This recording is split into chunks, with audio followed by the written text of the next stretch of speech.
In Civil 3D, sub-assemblies and assemblies must be copied in specific ways to ensure functionality.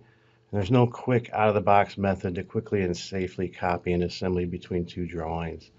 The copy assembly command allows for safe copying of assemblies between drawings through a custom assembly right-click menu. The copy assembly command is developed and provided by WizDot.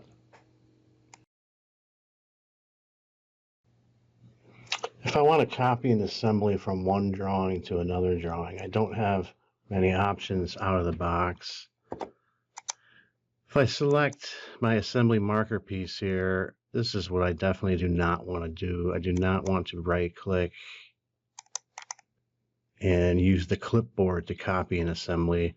Like any other Civil 3D object, when you try to copy the Civil 3D object, the assembly, from the right-click menu, it does not bring along all the information that it needs to bring through the Windows clipboard.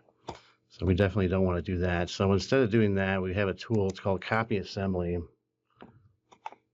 I go up and I select my Copy Assembly tool here.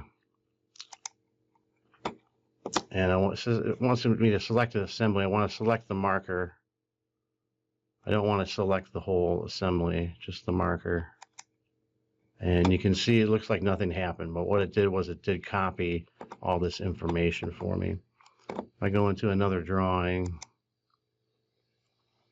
and if I right click now, I have an assembly menu. This menu was not there before. This menu only becomes active when you use this command.